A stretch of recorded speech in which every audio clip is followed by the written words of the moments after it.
bump, and that's when he got all pissed. Because it's like, I've had enough of your shit. Yeah, that one. I mean, Red Shoes rocked some shit in the first match of just like, fuck you, I ain't gonna count because you're clearly fucking bullshit. But there was a bump involved. I think the only one that didn't really have a match was or a bump was Evil and Okada, but Evil did use Okada in a move, Red Shoes in a move, so kind of a ref bump, but kind of not, but as close as you can get. So it's like, wow, so this is like late 90s WCW territory. Guys, pull this back. We don't want that, so. The refs are going to end up in traction. Like, they're taped up. Yeah, they're going to taped up like the wrestlers. Like Ishii. Yeah. Not just Ishii in this one. Everyone's taped up now. Block A. Yep. The only guys that really matter now are Tanahashi, Jay White, and Okada with... Tanahashi with 14. Mm-hmm. Jay White and Okada with 12 apiece. Mm-hmm. Everyone else is eliminated. Suzuki, Evil, Elgin, Bad Luck Fale, Page, Makabe, and Yoshihashi. They're done. Yeah. Basically, if you do the mental math there, Okada is fighting Tanahashi in Block A's final night. Mm-hmm. If Okada wins, that's 14-14. Mm-hmm. But if Jay White wins his match, which I think against Evil, he's also at 14, and he also has victories over both those men, thus him winning the block. Exactly, which again, as I pointed out, because I've already called him to win, I have not changed my mind on that yet. So for that to happen, Okada would have to beat Tanahashi, and Jay White would have to beat Evil. I can see both of those things happening. Because I don't... And Jay White loses and Okada beats Tanahashi. Mm-hmm. Okada would have the win over Tanahashi, and that's the only way he can get through. Yeah. Would you be cool with it being Tanahashi or Okada?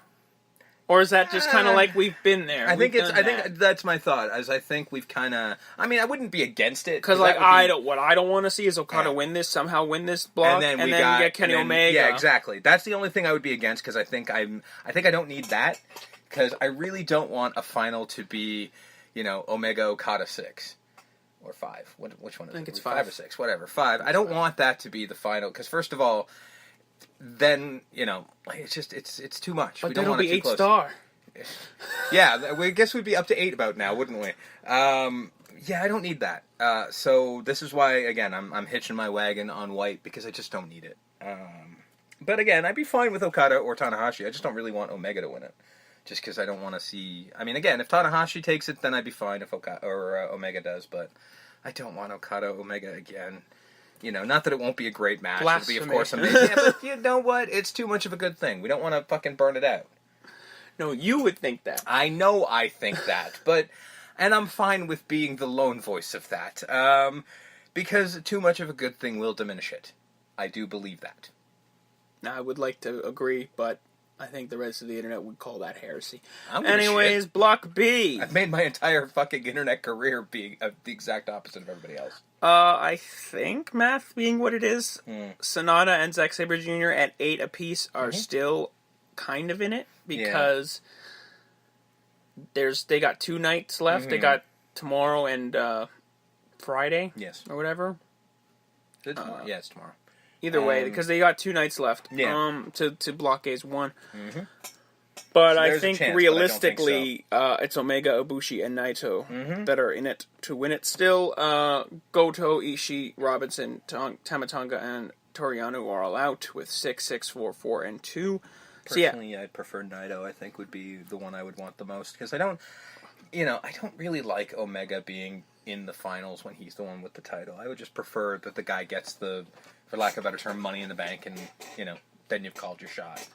I would prefer that personally. Because yes, Kota Ibushi fights Kenny Omega on the final night. Mm-hmm. I'm not sure he fights tonight or tomorrow night. I mean, but yeah, they got a potential 4 points each coming to them with victories, or 2 points, 2 points. So that's more of an open deal. Yeah. Because there's an extra night there, and there's a little bit of math. And again, you got Zack Sabre Jr. Sonata might come and pull ahead. Yeah. Depends on people losing out the rest of the way. But yeah, I think it's been a really good tournament. The finals are this weekend, so next week we will be covering them. We'll see about focusing on them mainly. I mean, again, it is one of the bigger... Like, the G1 final show is usually one of the bigger shows New Japan does all year, so...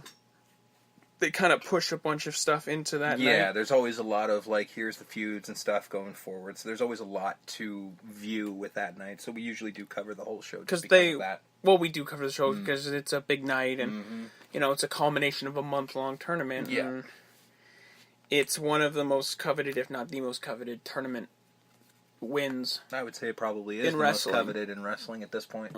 So we'll see. We'll see if Omega can be back to back to back. We'll see if Okada can climb back into maybe being the G1 winner instead of just the champion. Yeah. There's variables. Because, see, I'd be fine with that. Like if he won the whole tournament? If he won the tournament and then it was like, okay, Omega Okada at Wrestle Kingdom one last time because clearly Omega's out the fucking door. Well, not clearly, but it looks as though. So that would be, I think would be the fun way to move it. I kind of like how that is kind of hush-hush right now. Mm-hmm. That's kind of hushed, which is good for him. It's good for WWE. It's good for the internet because they don't have to be like every day inundated with, "Hey, Kenny Omega's leaving. Hey, Kenny Omega's leaving." Because that would that would. You mean like, Daniel Bryan still hasn't signed his WWE contract. That kind of thing. Which happens every fucking day at this point on all the dirt sheets. Well, I mean, I remember you saying stuff, but now we've entered the last month. Yeah, no, now it's fair, but every day, there's no story. I understand the clickbait of it all, but it's like there's no story. That's what it is, though. There's no fucking story. Well, that's the definition of clickbait. Yeah. Usually there's no story at the other end of that click. But usually, the whole point is... we made you click. Yeah, and because literally, it's just like, Daniel Bryan still hasn't signed his contract, and then you read it, and you're like, yeah, it's the same shit you said yesterday. He hasn't signed his contract, he wants to adjust things. This is not news, by the way. It'll be news in a month if he doesn't... Yeah. Talent wants to adjust their deal because they're not happy and they have the power to do so. Welcome to contract negotiations. That's it. A month from now, if he's out the door and he's somewhere else, then that's it is a big deal. But right now, there's no story. There's no story in it yet. Until it gets closer to the wire. Would you think it'd be a fair trade if Daniel Bryan kicks rocks and leaves WWE and goes to Japan? Because I don't think he'd go to Ring of Honor. Been there, done that. Yeah, no, he's going to Japan, if anywhere. Would you think it'd be a fair trade if then... Omega and the Bucks leave. Omega and the Bucks for Daniel Bryan, yeah. Not in an official trade capacity, of course, but like, he goes there and they go there. Also, rumor has it, they're trying to get Nakamura back, too. The dirt sheets are like, yeah, New Japan's throwing money at Nakamura because his contract's up in January as well. I can see that. Yeah, I can see them trying. Leaving. I'm not sure he would because there's a little birdie told us he is enjoying living in America. So I don't know if he'd want to go back to Japan, but at the same time he may not be happy in WWE. So we don't know. So I could see it. Either way, it doesn't matter. Point of the sheets to rumor and that's what I love about this. It's like to you or me, it doesn't matter. Yeah, it really because we like him in WWE, we like him in Japan. So whatever, man, whatever's clever. Wherever he goes, I watch all of it, so I'm good. It's those people on just the internet side going like they're really upset if they go one way and not the other. It's like, why would Omega want to go to WWE? I don't know, money. Like WWE can offer Kenny Omega infinite more money than New Japan can because they have it. New Japan is not as big as WWE. Yeah. What do you want me to say? It's unfortunate, right? It's it's unfortunate that it's so cold and but calculated, but it's money. Yeah. And for some people it's not money, it's that they want to be a star. Cash rules everything around me. I do believe the poet laureate's Wu-Tang Clan said that. That's so true. We'll see. Moving to the land of the evil E. The Empire, known as the E.